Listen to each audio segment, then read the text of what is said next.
Hello and welcome to Sage's Tabletop Table Talks. I'm Sage. This is my table, and I'm going to talk to you about tabletop role-playing games. After last week's somewhat heavier episode, this week I'm going to get back into something that's a little more in my wheelhouse. So I'm going to talk to you about monster design. When you're designing your tabletop role-playing game, or even kind of playing with another one, we should talk about the antagonists. Now, when I talk about monsters, I'm not exclusively talking about things like zombies and aliens and goblins. I'm also talking about things like bandits or pirates or healthcare CEOs. You know, those evildoers that you can kill indiscriminately without any kind of moral objection to. I'm kidding. There's, of course, moral ambiguity when it comes to fighting goblins.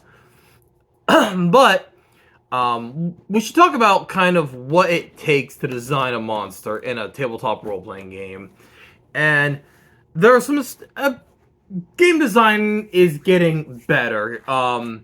People constantly make comments about, Dungeons & Dragons 5th edition and how it doesn't understand what CR is.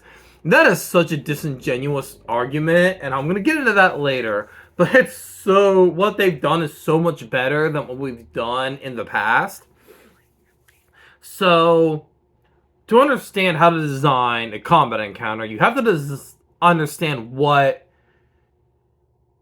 combat is in a tabletop role-playing game. It's, in most cases, asymmetrical skirmishes. Not all, because there are games like Danger Patrol and Powered by the Apocalypse that kind of, instead of having combat be like this back and forth, and it functions more like skill checks where you roll a combat skill. If you succeed, you further getting rid of the combat encounter, and if you fail, you'll usually take some kind of penalty. Or in Powered by the Apocalypse's case, if you succeed, you still might take a penalty, because I'm sorry, I know y'all love it. It's an indie darling. Powered by the Apocalypse is kind of a garbage system. And just putting it out there, you guys who praise Monster Hearts, y'all are fucking creeps. Yeah, sorry. But for most games, the idea is the players and the monsters have actions, and they take turns back and forth doing combat and defenses. Some games use passive, some games use active defenses. And it's important to understand that combat in these games are asymmetrical. And what does that mean? You can take something like chess or checkers, and they are symmetrical. Both players have the same operating field, the same power levels, the same number of units, all capable of doing the same actions. There's stuff to be said about initiative, who gets to go first when it comes to things like chess and checkers. But for what we're talking about, it is a symmetrical combat system. Then there's, I like to call them semi-symmetrical. They're symmetrical in theory, but not perfectly so. And a lot of these are, like, tabletop combat games, like Hero Clicks, like, Mech Warrior, like 40K. Hypothetically, you have the same number of points you use to buy units. And hypothetically, you should be, even if you both are using, let's say, 300 points to buy units, you should both be on the same power level. That obviously isn't true, as if I play nothing, if I have a row of tanks, things that are capable of just tanking damage, and you focused on speed but can't do damage, and no matter how hard you hit, you're not getting through my armor, but I just have to hit you to tear yours down. It's a matter of time before I roll high enough to tear yours down. There is not perfect even, but it is hypothetically even. It is something that is supposed to be even against your players are supposed to be even against each other. In tabletop role-playing games, it's not supposed to be that way. There are supposed to be fights that are easier for the party than others, you know. If your party's fighting a couple goblins on their way to the Ogre King, that fight probably shouldn't be a difficult one. But maybe the boss fight with the Ogre King should be a difficult one. So you really do have to consider that. And I've heard this argument, and it's kind of a stupid one. I don't normally just call a lot of the discussion stupid, but it is. And this needs to stop being told to players and to DMs. Whatever the players can do, the DM can do back. There's a reason why when you're playing a RPG, like let's say Pokemon, and the tamer uses a super potion on their Pokemon, it feels like a cheat even though you do it. And the reason is because in these games, and tabletop too, combat is not meant to be symmetrical. Players should have options that the other characters don't.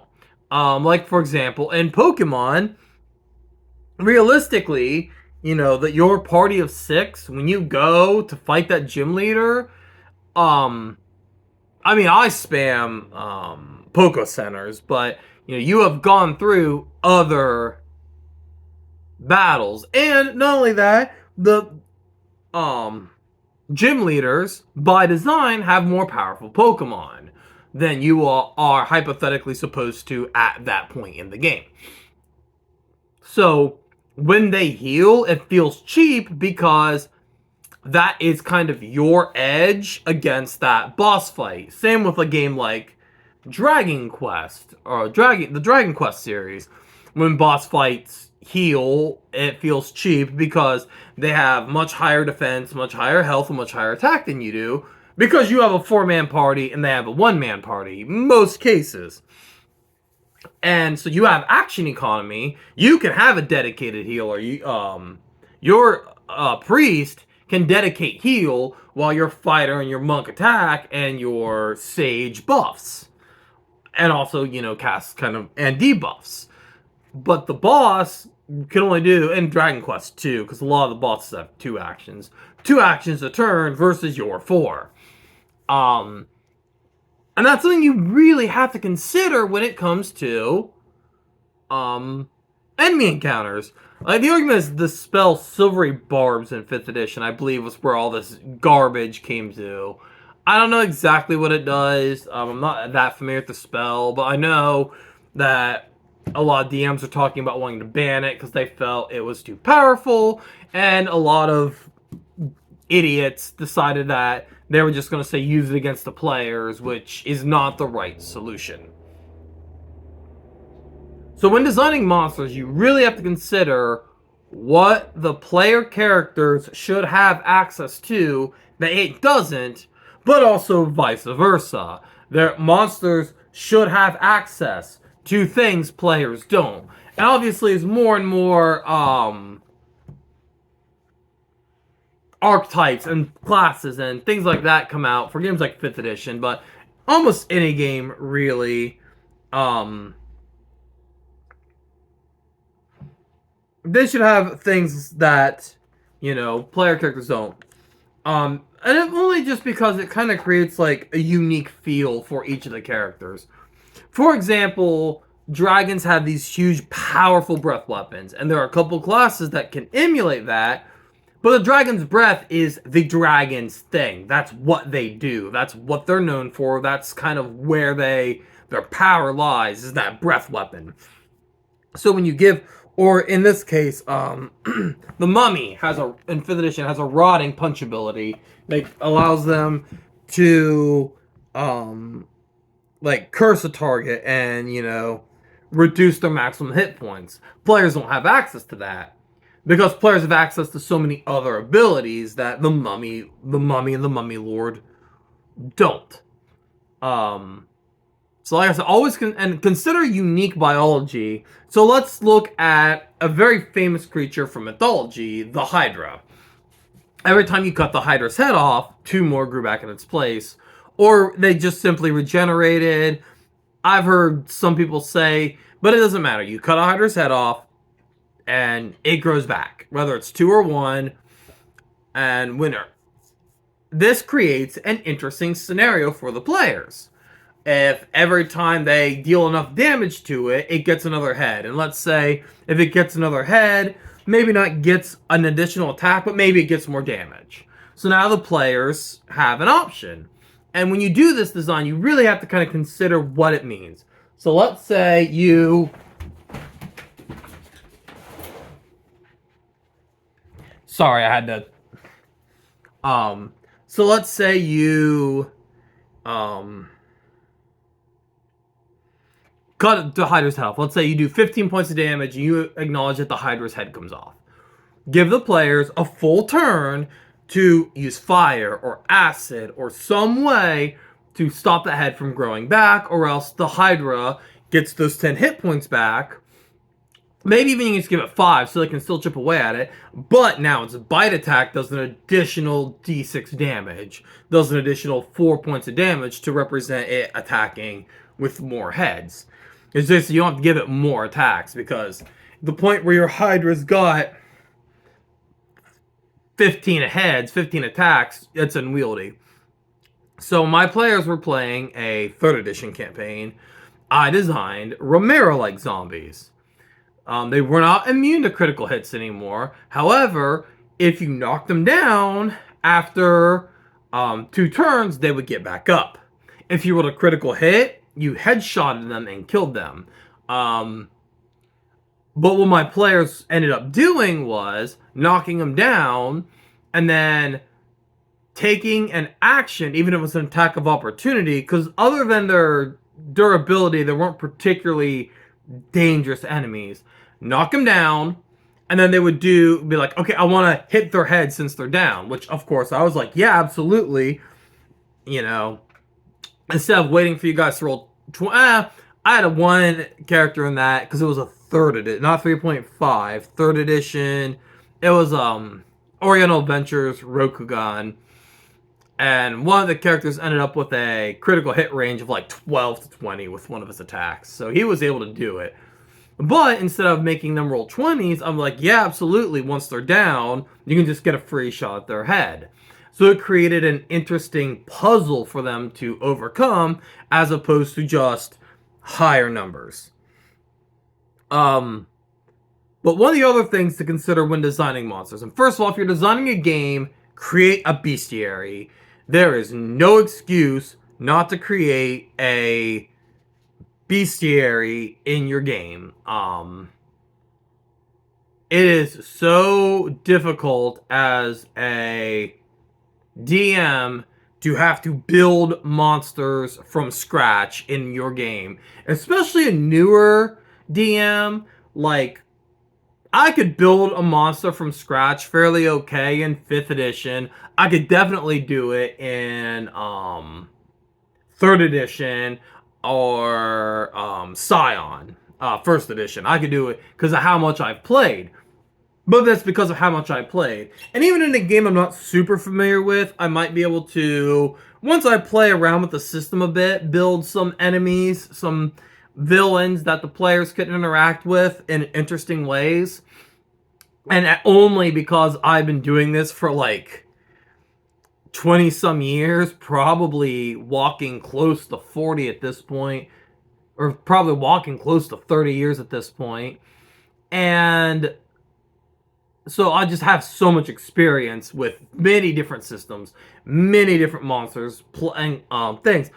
But if you're a new player and you pick up a game, and it's the first time you've picked up a game, and there's no bestiary in the game, and I'm not talking a fucking $50 monster manual. That's fucking bullshit, D&D. Stop doing this shit. You only need 2 books, realistically. You could merge, you could get players with get away with 2 books. But these players, they don't. If you're a new player, you may not have as much understanding of how to balance an encounter. So having a bestiary is imperative. Now, That's one of my biggest issues with Palladium Fantasy is the bestiary in there is laughable. And the other problem is, and it's something that does, and 3rd edition was so bad about this. In a lot of games, it's getting better now. Not as many games do it now, but there was a point where when you built monsters and enemies, you were meant to build them as though you were building a player character. Now in 3rd edition, let's say I wanted to build some level 3 bandits. Even if it was just one, a level 3 character can take like 20-30 minutes to build. I guess I'm supposed to just select stats instead of rolling them or point buying them. Guess give them an array. But you create this issue of, as I've said, asymmetrical combat. If I'm building a character the way I'm building a PC, that asymmetrical goes away. And just here, so you can see, so I brought this up for another example, but look at that stat block in the Titan. I mean, that is hideous. That is so hard to read. And I'm going to argue that 5th editions is even worse. Like, I guess it's better laid out, but I mean, look at this. A whole page dedicated to a mummy and a mummy lore. 2 whole pages. I could put all relevant information on this mummy in half a page. So it has 16 strength, it has 8 dexterity, it has 15 constitution. Why do I care? What matters that mummy's strength is 16? So it's if I can find, so like I said, this is just poorly designed. Find its attack. Melee weapon attack, plus 5 to hit, reach 5 foot, 1 target, hit, it deals 2d6 plus 3 damage.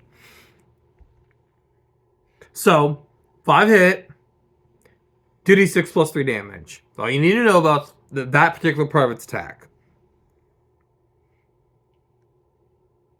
Oh, and it does an additional 3d6 necrotic damage. But just look at that part of the attack. Simple. Accuracy 5, damage 2d6 plus 3. That's all you need to know about it.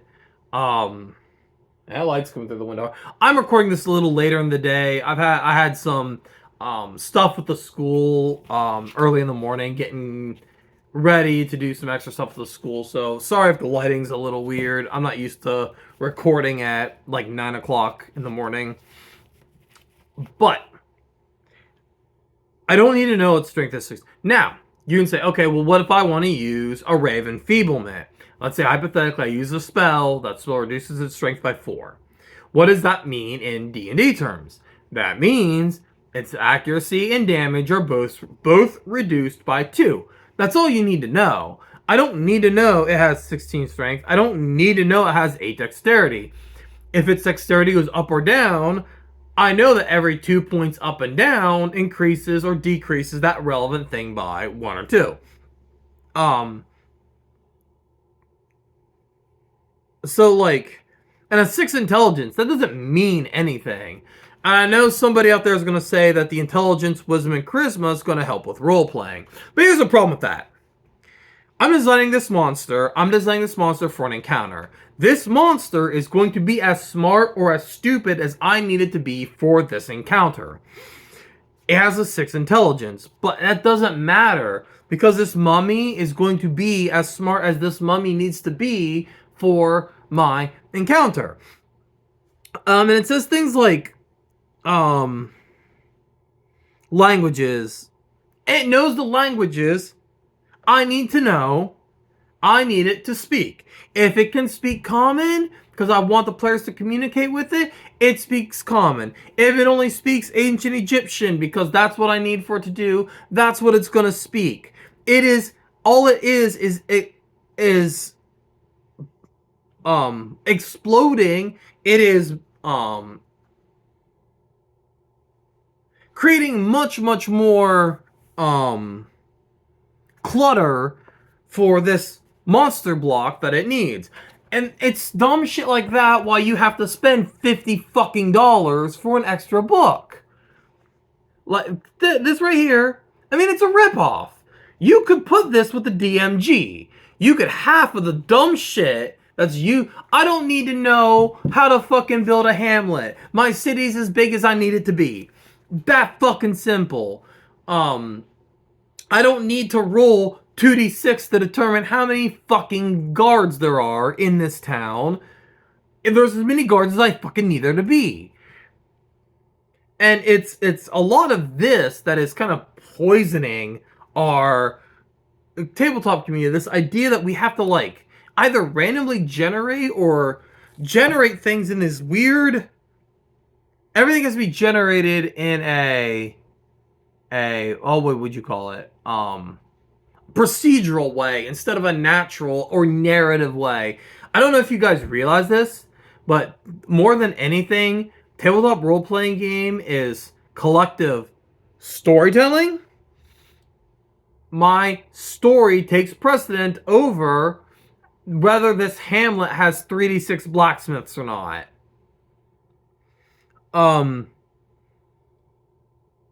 But yeah, anyway, so like it's things like that really just make these so bad. Once again, getting into Dungeons and Dragons 3rd edition and this overpriced extra that it could have been put with the DMG. But I mean, look, even that, like, look how bloated and pointless this is. Like, and there's probably less monsters in this than there are in this, because every monster block has to have this ugly stat block. But once again, as I was talking about it being asymmetrical, one of the things you want to do with the monster block is keep relevant information. You have to keep the information in your book relevant. So my Titan here, because I want to get an example of the Titan. My dude here, that dude. Totally not David versus Goliath vibes going on there. But in it can cast these spells at will. So like Alter Self, Cure Light Wounds. Okay, it's at least it takes an action to cure light wounds, and at a CR 21, your characters are doing far more than 5 points of damage. 10 points of damage that thing in a turn. So cure light wounds is more a last ditch effort. But here are some other spells it has. Pass without trace. Why? Why is pass without trace in there? What fucking reason do I need to know this monster has pass without trace? If I need this monster to run away and to cover his tracks, he's going to run away and cover his tracks.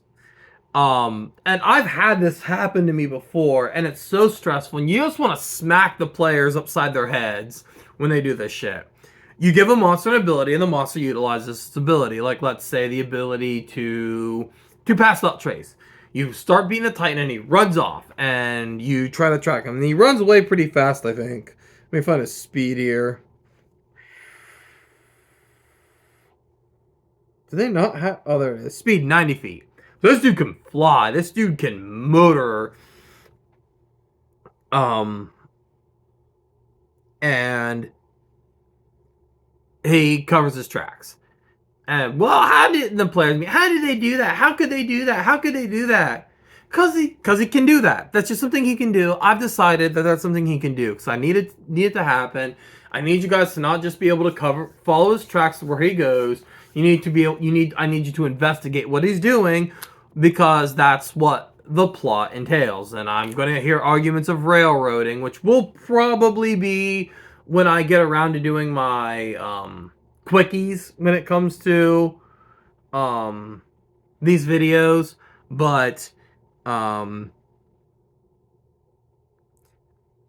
a lot of people call railroading isn't railroading. It's telling a story, and you guys are supposed to collaborate with me on the story and not just cry about it.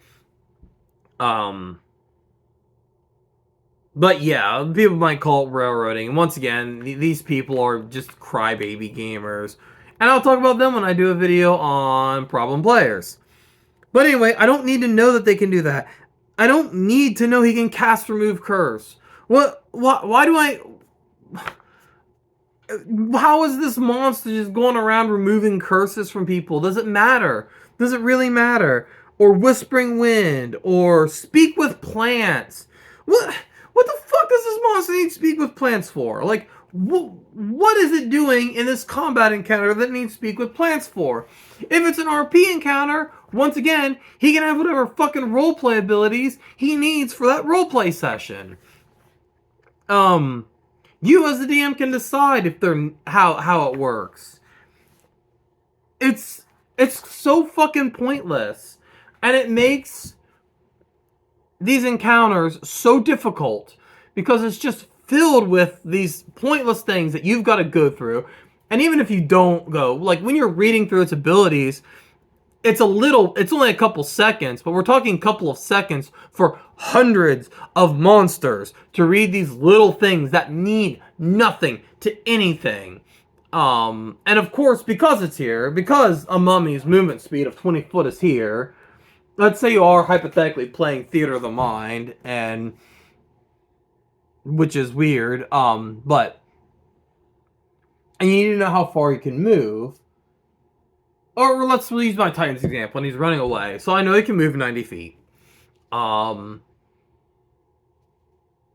I can have him move the speed he needs to move in his running away. But by putting it in the book like this, you've kind of locked the narrative down. Once again, you've kind of created this situation wherein now I'm beholden.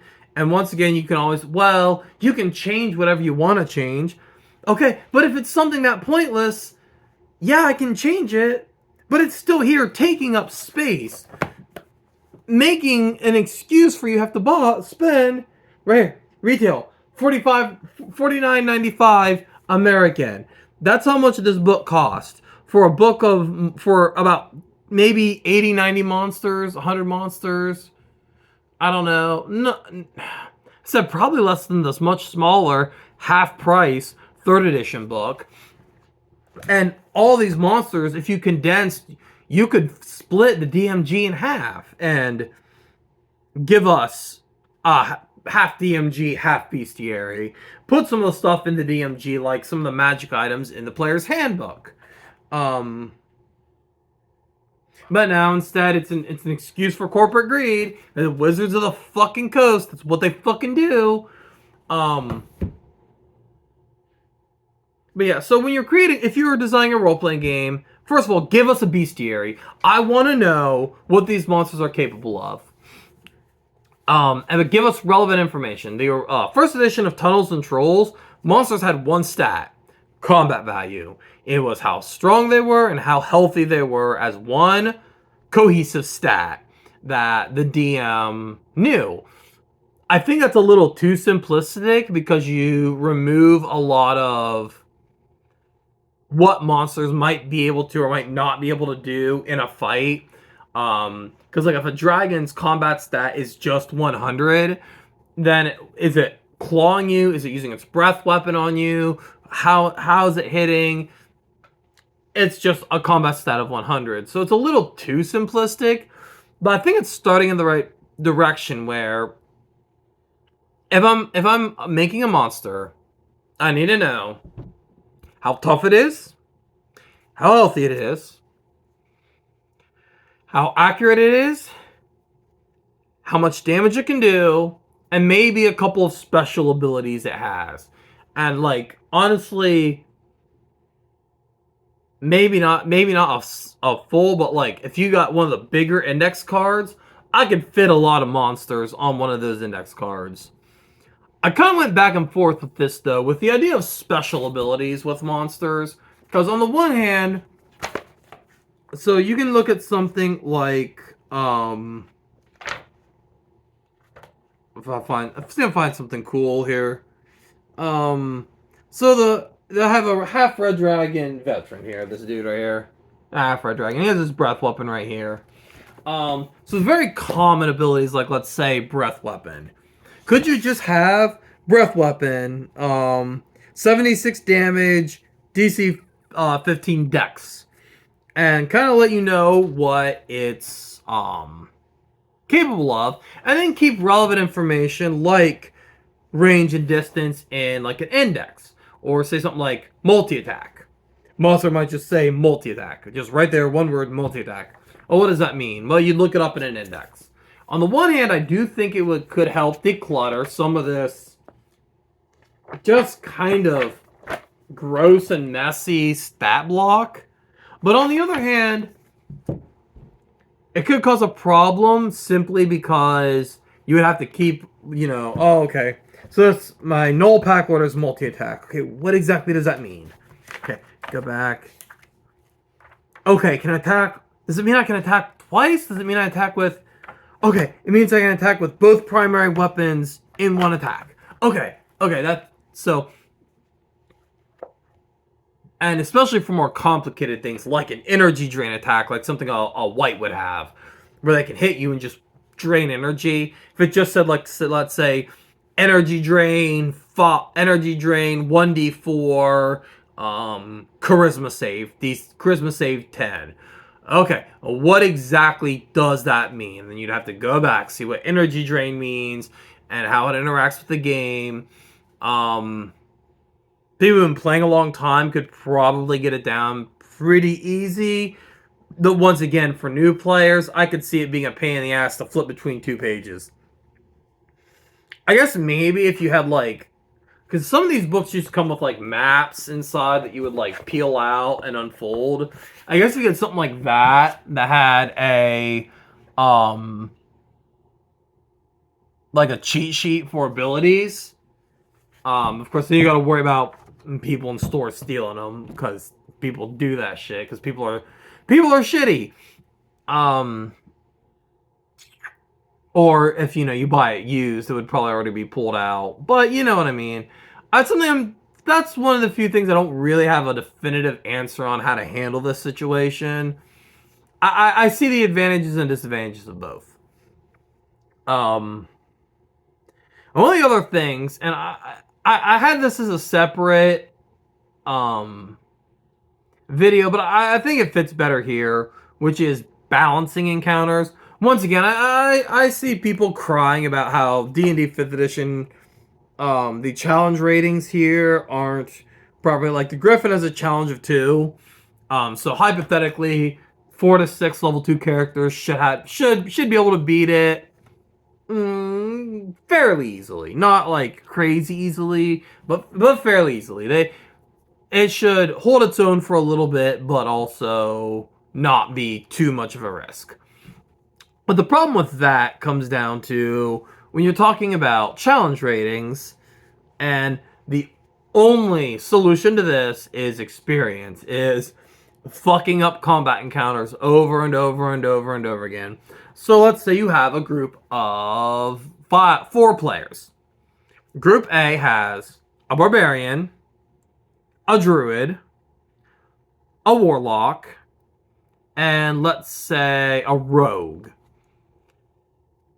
That party is going to be a damage beast versus a party that has a bard, a cleric, a abjurist wizard, and a paladin. Party A is going to do so much more damage per turn than Party B is going to do. So a monster with 60 hit points might only last 1 or 2 rounds against these guys, but 4 or 5 against these guys. Sorry. However, this party is much, much softer than this party is. So if a monster can do, say 45 points of damage in a turn, this party you might drop 1 or 2 members of this party in a single attack, versus this party, you're far less likely to. Of course, you could account for, parties that have high charisma and are going to try to tame every animal that comes by.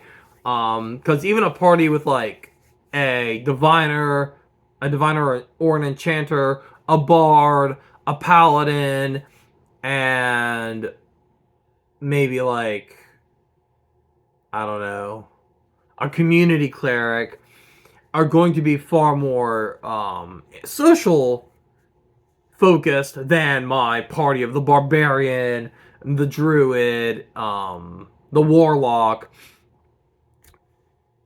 So that party, even just between, because the first two parties I posited are probably both fairly good combat parties, but they have so much different range in what they can do. That CR2 monster might be a thing where it's a glass cannon. And if that's the case, if it rolls initiative first, it might just rip a hole in one of the Party A's members, or Party B might be able to tank that more. And of course, if Party A wins initiative, they might take out that glass cannon better. Or maybe you have a party that doesn't necessarily have any characters with high will saves.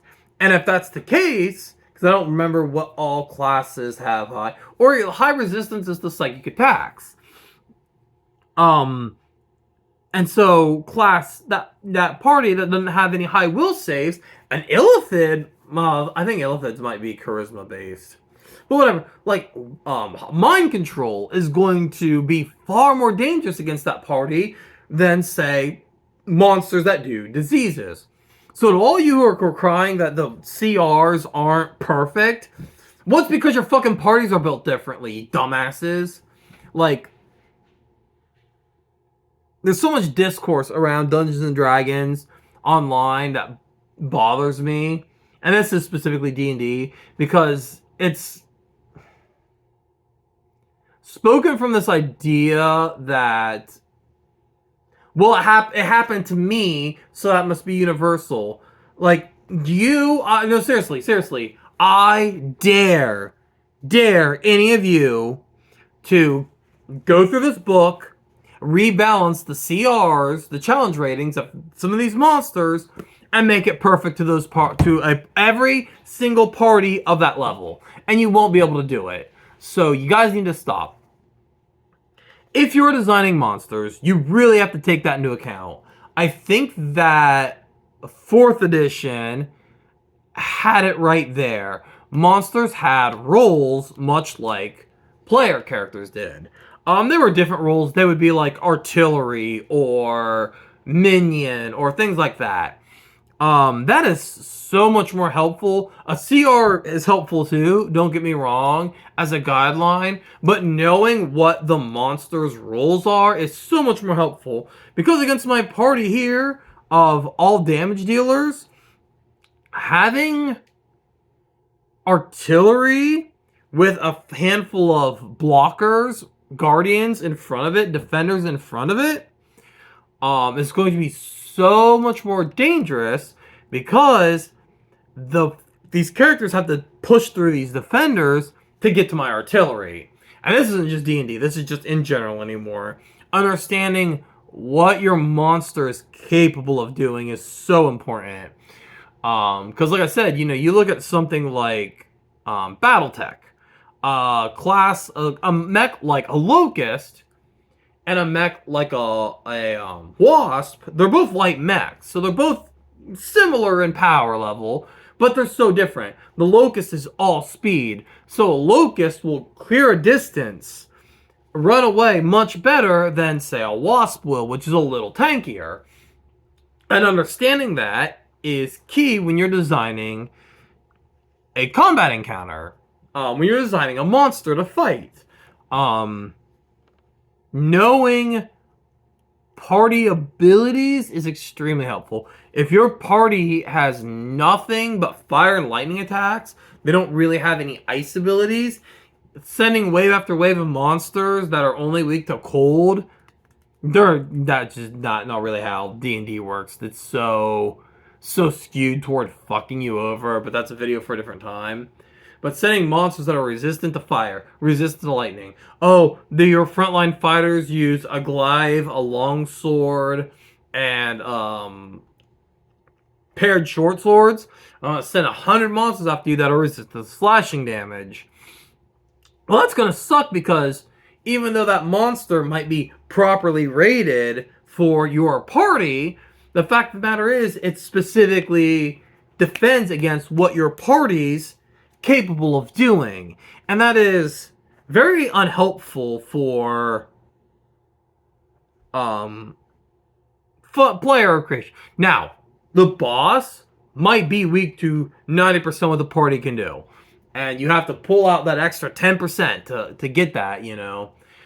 But like I said, understanding like what the rules are is so important. So like you might have a monster that's CR2 Guardian. What does this mean? This means they're gonna tank hits. That's what they specialize in. Maybe like specify Guardian, you know, Guardian, the debilitator. What do? They tank hits and they poison the target. Versus a target that might just tank hits and heal another target. Well, what does this one do? It deals lots of damage to a single target over long range. It's artillery. It hits hard from far away, but if you get on top of it, it's weak. So you put, you know, that's why. What is this? Oh, it's a brawler. It is quick. It deals a lot of damage, but it really can't take a hit. Oh, what is this? Well, this is a speedster. It moves around in combat. It makes it so that targets have a harder time pinning it down. So it can do things like zip across the combat field. And as I mentioned in my terrain video, it might be able to do something like move to an advantageous location, forcing the players to constantly have to cross dangerous terrain. And that's that combat encounter, is them trying to figure out how to pin this speedster down. Whereas that CR2 fight against an artillery might be more just quickly getting to it before it really messes your characters up. Or, you know, a summoner might specialize in bringing new elements to the field. New field elements, whether it's monsters or traps. So the players have to divvy their resources between taking out the summoner and also fending off waves of attacks from what it's calling. And that is so much more helpful as a both a player and a DM on making monsters and making balanced monsters encounter, because like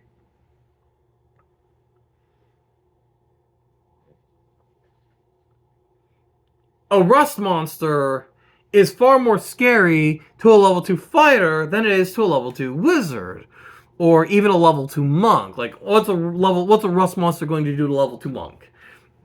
Rust its belt buckles. You know, monk's just gonna punch it till it's unconscious, because really all it does is damage. Its big threat is damaging equipment. But that level 2 fighter, that rust monster might be a fucking end-all be-all for it. Like his, you know, chainmail and his sword are now gone. Like just fucking, you lost your armor, you lost your weapon. Sorry, brother, that's how life goes. And that's where it is. So as a DM, and like I said, the big trick with the DM with monsters is experience, knowing what to send after players.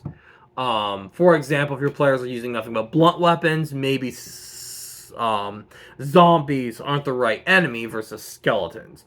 Or maybe they are. Maybe you're running a horror campaign and you want to put the players on their back feet. But you have to know what that is. And information like that, their roles and their capabilities, are so much more important. And that's why, really, you want to keep things simple. And you want to keep them kind of... I wish I had my D20 Modern book, because, wow, that is a nightmare. Actually, I might. Give me 1 sec. I think I have it right down here.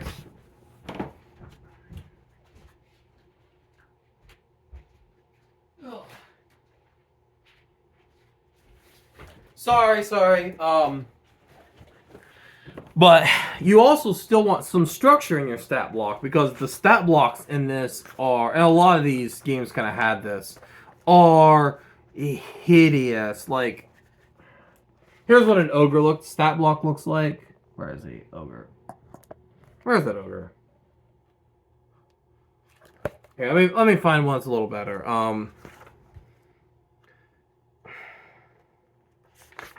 One that doesn't have player character stats. Um.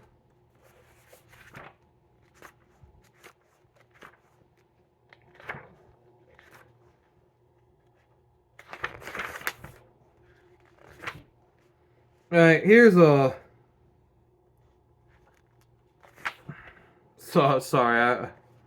Here's a Troll's character stat block right here, and it's just a block of numbers. It is so messy. It is so hard to see what on earth you're looking at. CR5, large giant, HD, 68 plus 36, HP 63, mass 23, initiative plus 2, speed. It's just this ugly crunch of numbers. That's really not helpful either, because that's just so hard to read and look at. You do kind of want to separate it out in lines. Okay, health, defenses, attack, first attack, second attack, special ability A, special ability B, special ability C. To help organize like what you're seeing, but you also just said you don't want to overload with too much information because, first of all, when you do that, you lock what you as a DM can do with the monsters. Because if you create a space where every single dumb thing they can do and cast is listed, you create this place where there's no negative space to play. Like 3rd edition, and to a lesser extent 5th edition do. A lot of almost all the OGL games did this. You don't want to create them like player characters because they're not player characters. And the important thing to understand is like your player characters, your 4-man party is in their lifetime going to go through hundreds, maybe even thousands of battles. This goblin's going to go through one in his entire life.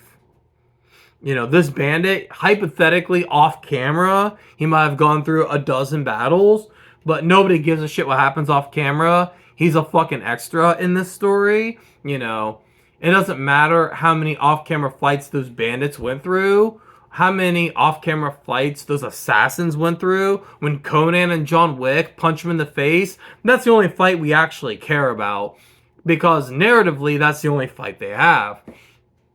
And knowing that your monsters are extras is as important as anything else. Now, that doesn't mean they have to just be one-shot suckers, and some of them are gonna be, and that's okay. It's okay to have, your mafia boss have 3 just fucking nobodies that the player characters just throw out of the way to kind of give them a sense of power, because depending on the type of game you're making, sometimes players want that sense of power. Different if you're playing Die Hard versus Call of Cthulhu. Like, if you're playing Friday the 13th, your monster is going to be way, way scaled up versus your players, as opposed to if you're playing the Avengers, the Chitauri, and the first Avengers movie. I mean, they're disposable mooks. They exist as screen setting so that our heroes have something to shoot while they make their way to the big boss, which is Loki. That's a super disappointing fight, but you kind of understand the idea here that, you'll have different levels of mooks, the Chitauri versus the Black Order versus Thanos. Those are 3 levels of threats. So that's another thing to consider monsters is, are these mooks? Are these minions? Are these generals? Are these bosses? However, you do kind of, if you align with stuff like that, you kind of limit what you can make. Like, oh, goblins are always minions and bugbears are always bosses. But, to a level 15 party, a bugbear isn't a boss anymore. He's a minion now. But yeah, it's just a lot to consider when creating monsters, but And like I said, if you're making a game, even if it is something like, let's say, a modern-ish game, give us some NPCs to encounter, to fight, to deal with, because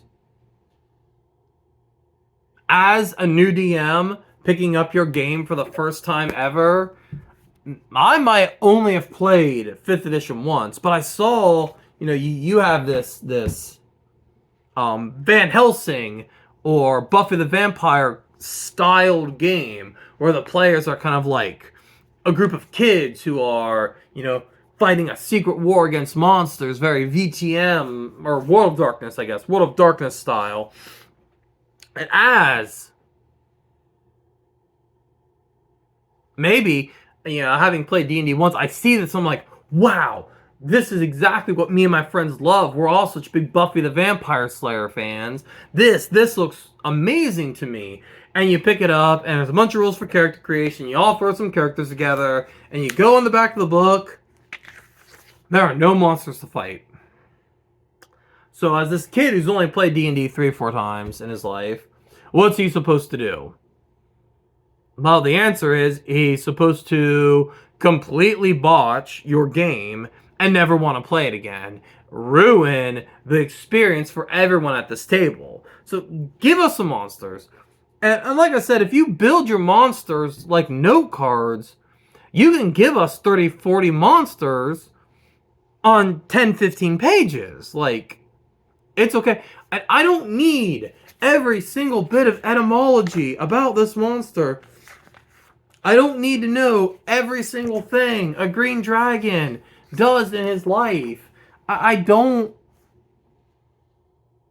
care. Like, my green dragon, capricious hunters. They hunt by patrolling the forest territory from the air and ground. It eats any creature it can see and will consume shrubs and small trees if hungry enough. But its favorite prey is elves. Okay, cool. Not in my world. My world, green dragons are completely different. I like the stat block. I think the stat block's cool. I think I could use that stat block, but as far as how they act, maybe in my world they act completely different. Once again, the idea is that you create a world and you can change anything you want to change. But like green dragons, you can just make a quick stat block. Green dragons, they live in the swamp. They tend to be extremely hungry. They prefer to eat elves over anything else. Bomb, bomb, bomb, bomb, bomb. They're sinister and cunning, but are quick to temper, whatever it is. Boom.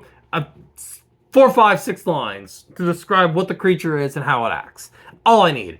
I don't need 40 pages of prose. I don't need 6 pages of fucking green dragon information in your $50 fucking book. $50 fucking book. Seriously, don't buy this shit. When 5.5, D&D 1, whatever the fuck they want to call it, comes out, don't fucking buy this shit. You already have 5th edition. 5th edition is fine. And they sent soldiers of fortune to a kid's house. But you're not paying for design. You're not paying for encounter. You're paying for lists of how beholders act. You already fucking know how beholders act because it's your fucking world. You're paying for nothing. Everything in here could fit in the back of the DMG.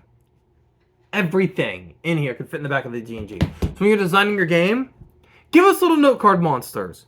Now, by all means, after I have your core book, make as many expansions as you want. I am all about world expansions.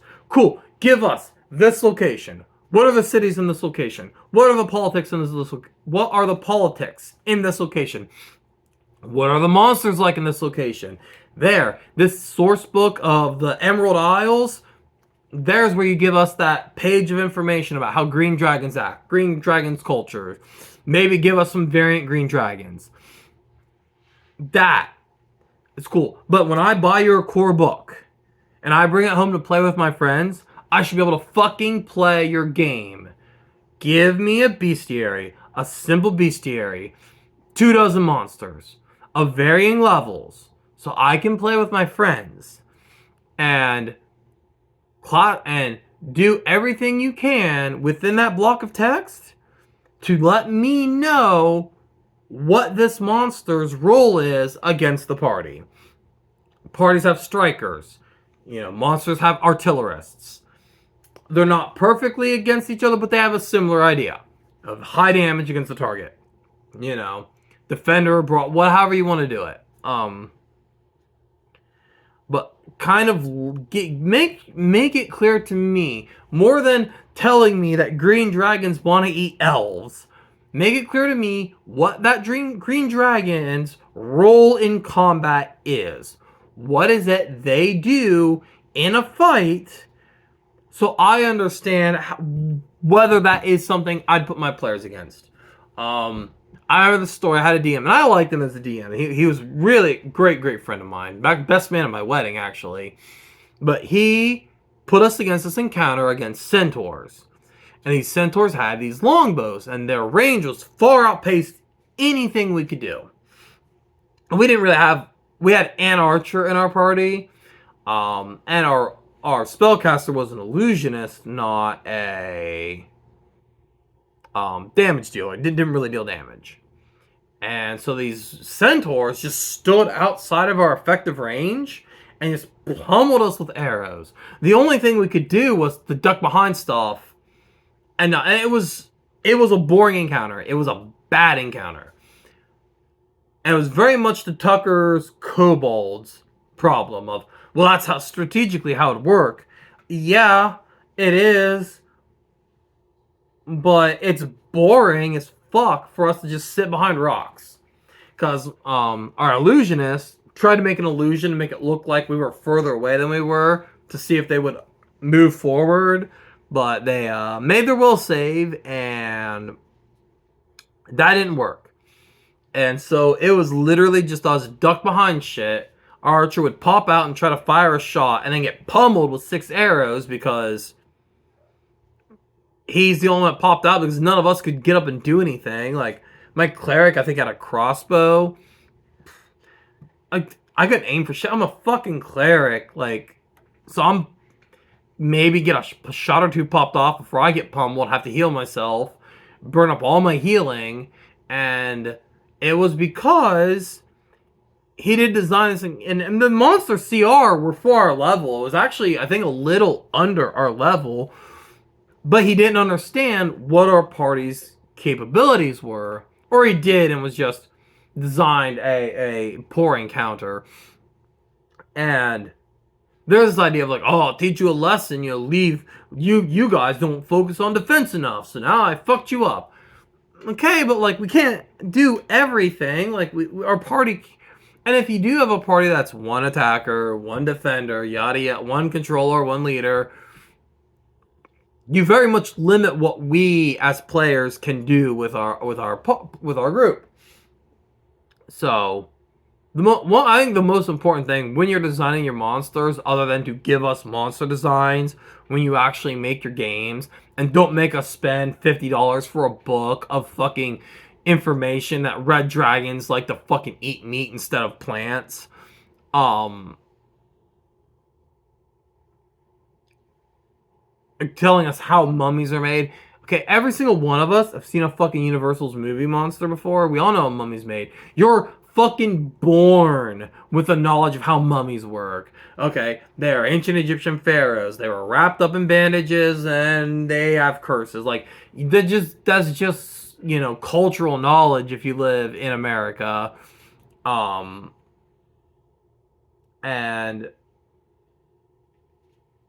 even like most places in Europe, like, yeah, okay, maybe if you're marketing to a Japanese audience, but in that case, use stuff from their folklore.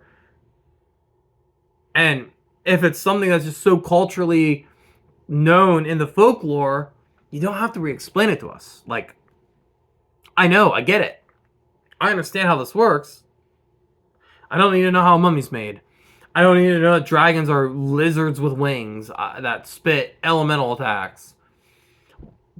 I need to know what they do in a fight. Maybe information on their tactics. But I don't need to know that they can talk to plants. I don't need to know all that extra stuff. But more than anything else in this entire world, if you take any lesson from this, what I need out of the bestiary more than anything is a bestiary. I need it to exist. Even if as a DM, because I've done it, messed up combat encounters, and when you're having a combat encounter, by all means, modify on the slide. Modify it on the fly. If the players just cannot deal damage to it, lower its health. Have its regeneration. Lower its damage if you're finding it's just dropping a player once a turn. If the players are spending their entire time healing, lower its damage. Oh man, it rolled really well those last 3 times. It is just not doing as well this time. But I need a base. I need a baseline for what your game monsters are supposed to be. In the book that I'm buying for my table, $200 is a ridiculous play. $150 is an insane price point to join this hobby. People don't have $150 to throw away anymore. That's unrealistic. $200 to throw away. That is unethical for what is supposed to be a very enjoyable and social hobby for everyone. You know, people without a lot of money should be able to enjoy our hobby. And forcing someone to drop $200 because you can't be bothered to condense your fucking monster manual to the back of your DMG is unethical.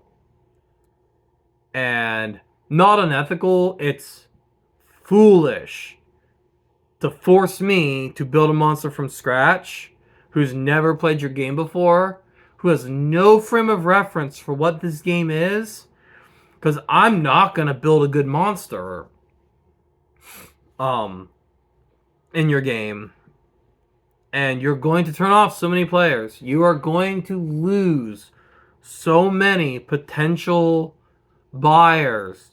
Because that just is, like, if you build this game and I think your game is fun, I might be willing to spend $15, $20 on an expanded bestiary, on some new class options, on a book of nothing but lore, like.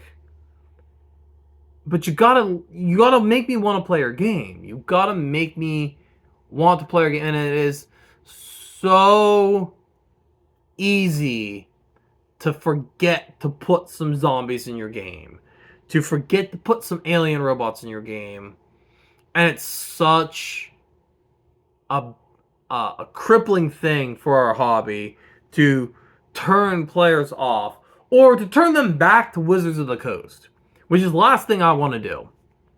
You know, do not buy Dungeons & Dragons 5.5, 1, 6th edition, 2024, whatever stupid fucking name they have for it. Don't buy it. They don't deserve your cash. There are hundreds of indie developers out there making good games that you want to play.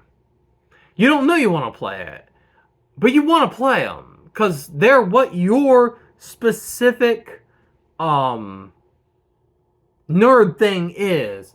Whether it's mecha or anime or kaiju or Super Sentai, Supers, Lord of the Rings style fantasy, grimdark fantasy, high fantasy, you know, space exploration, Age of Piracy. There's a game up there that is you and your friends' thing, that your guys' and when you design these games and you're not giving me a set of bad guys to put my players against, a frame of reference so I start to understand how to run combat encounters and how to build new monsters for my players with no frame of reference, you're either turning people away from your game or you're turning them back to Wizards of the Coast, and neither of those options are what I want. especially to you guys who are designing games, indie developers. I know it's a little extra work, but you have to put a bestiary in your game. I want people to play your game.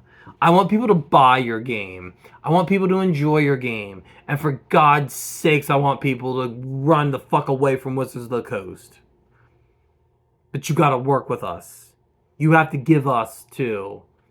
And that is why it's so important for you to give me monsters, for you to give me goblins or robots or zombies or billionaire CEOs to fight. Because if you don't, I don't know what I'm doing. You know, new people aren't going to know what they're doing. The only people you're going to sell to are people like me who are 30-year veterans. I'm going to tell you this right now. We're not going to sustain the market because we're retiring, we're dying, we're having kids and having no time to play games, and we're finding that one game we really like and once a month playing it. You need new players, so you have to give us monsters. And I mean, that's really all there is to it. You just get, monster design. And of course, there are a lot of people out there who are doing an okay job of monster design. So by all means, look at any video on monster design. And new players, try. Design new monsters. You're gonna fail. You are going to fuck the balance up hard. That's how you get better. And the advice I have for when you fuck the balance up, change on the fly. Tell your players, oh shit, I designed this monster way more powerful than I thought it was gonna be. You can be transparent and be like, wow, this monster's way stronger than I thought it was gonna be. I'm gonna lower its damage a little bit. Hey, this is an original design. I'm trying it out. And it's maybe a video for another time, but I think one of the other big problems we have in this hobby is that we're not open with our players as DMs. We don't tell them when we fucked up, but we've all fucked up. Every single one of us have fucked up. We're not better than any players. We just happen to take on more responsibility. But yeah, give us a bestiary and give it to us in one of your core books. Don't make us buy a whole other book for goblins and dragons. I know that's how it's been done in Dungeons and Dragons for the past 50 fucking years, but that's not the right way to do it. We also don't roll stats down the line anymore, except for you weirdos who do, but we also don't have map callers, or we don't have callers and mappers. We've given up a lot of dated ideas in the tabletop role-playing game space. Monster manuals, dedicated bestiaries, know when it needs to go. But anyway, I will talk to you next time. I don't know what my topic's going to be. We'll have to let the RNG gods decide, as I am a cleric of the RNG gods. But I will see you guys later.